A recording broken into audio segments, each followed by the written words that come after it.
Trump signed an executive order increasing tariff on Canada from 25% to 35%. But we have made a few deals today that are excellent deals for the country. You know, we're taking in literally trillions of dollars for the country. It started with a headline that didn't seem real. $380 billion in new trade flows, and not a single tariff in sight.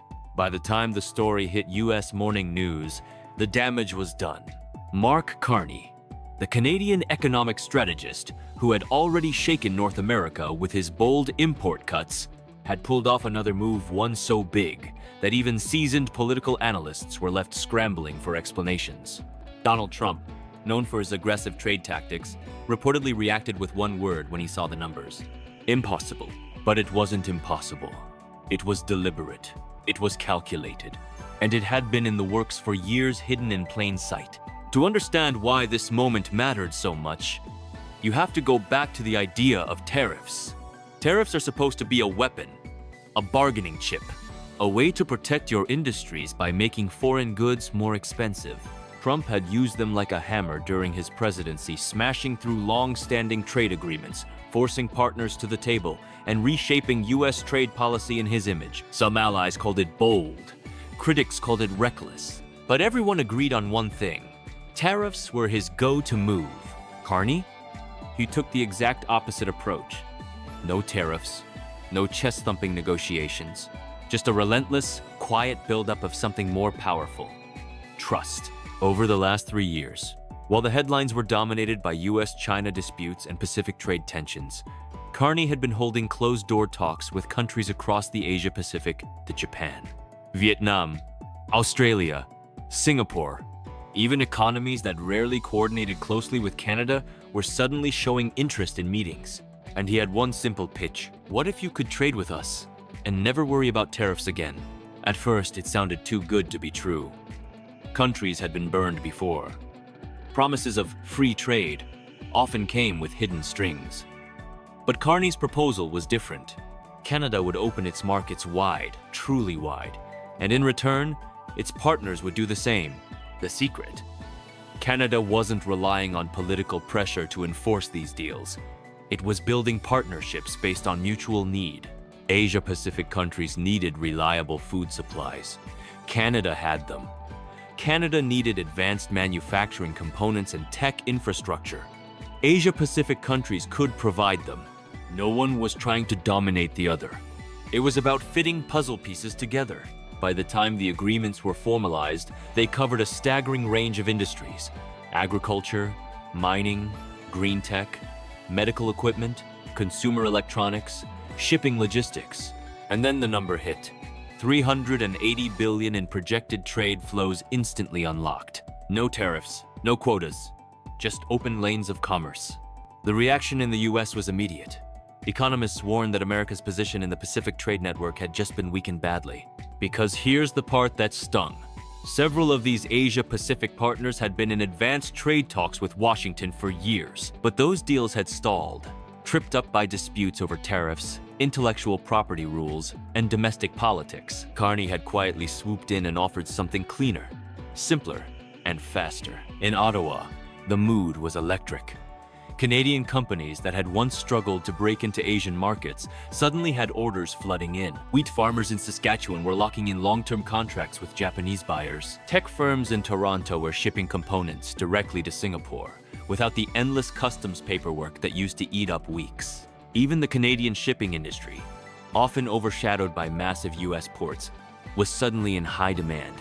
New routes were opening through Vancouver, Halifax, and Prince Rupert, linking Canada directly to ports in Vietnam, South Korea, and Australia. And here's where the brilliance of Carney's strategy really showed. He didn't just sign the deals and walk away. He synchronized them. The agreements were structured so that Canadian exports could move from one Asia-Pacific country to another without getting caught in layers of bureaucracy. That meant a product leaving Vancouver could land in Tokyo, be modified in a partner country like Vietnam, and then shipped to Singapore, all under the same tariff-free umbrella. In other words, Canada had just plugged itself into a massive regional trade loop without paying the tolls that usually come with it. For Trump, this was more than just an economic headline. It was a challenge to his entire trade philosophy. For years, He'd argued that the way to win was to fight hard, demand concessions, and use tariffs as leverage. Carney had just proven there was another way to win and win big without ever reaching for that weapon. American business groups were quick to sound the alarm.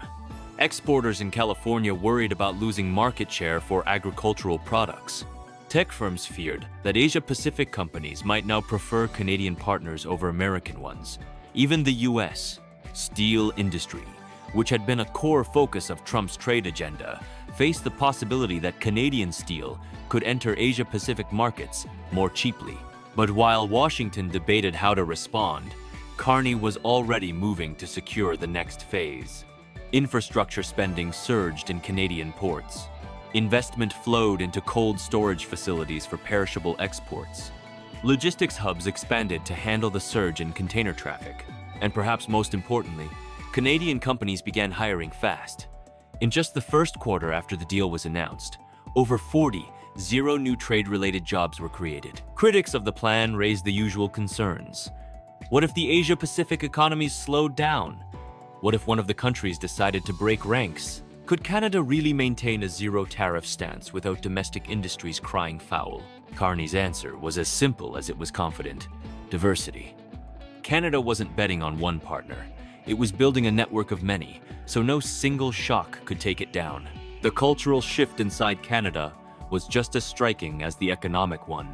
For decades, the country's trade narrative had been dominated by the U.S. relationship. Most Canadians assumed their biggest economic story would always involve what was happening in Washington. Now, for the first time in living memory, the biggest headlines were about deals happening thousands of miles across the Pacific. In the Asia-Pacific region, Canada's reputation soared. Countries appreciated the stability of dealing with a partner that wasn't constantly threatening to renegotiate or walk away. And for nations looking to hedge their dependence on the US or China, Canada offered a middle path strong enough to matter, small enough not to dominate. As for the 380 billion figure, that was just the starting point. Analysts began projecting that, with the right follow-through, total trade volume could hit $500 billion within 5 years. That kind of growth would reshape Canada's GDP, strengthen its currency, and give it a louder voice in global trade negotiations. Trump's public comments on the matter were classic.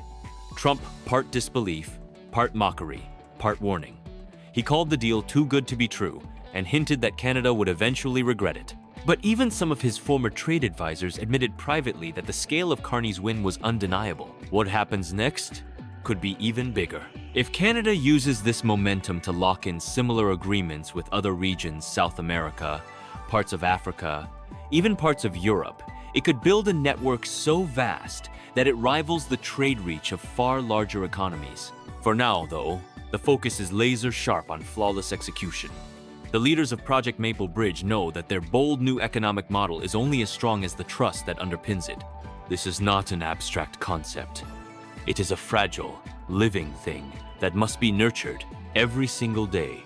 Carney, the architect of this initiative, understands that one significant breach of faith, one high-profile dispute, one broken promise could tarnish the entire model. Such a failure would not only damage the project's reputation, but could also give powerful external critics the ammunition they need to declare the entire experiment a failure. To prevent this, he is relentlessly pushing for transparency, speed, and reliability in every facet of the new trade alliance. Transparency means that every deal, every shipment, and every contract is handled with an openness that leaves no room for suspicion. It's about creating a system where partners can see exactly what is happening, fostering confidence rather than doubt. Speed ensures the new network remains competitive, proving that a cooperative, decentralized system can be more agile and efficient than older, more bureaucratic arrangements.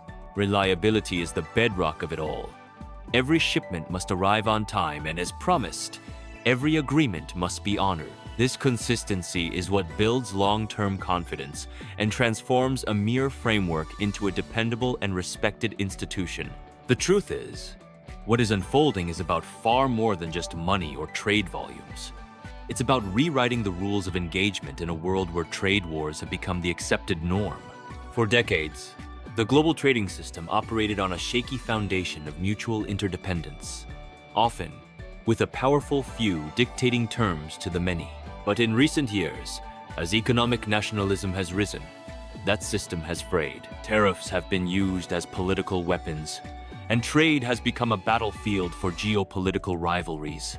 The atmosphere has grown thick with suspicion and hostility. In this climate of tension, Carney and his partners have shown that an alternative path is not only possible, but potentially more prosperous. They have demonstrated that in an age of protectionism and aggression, it is still possible to win through hooded bow.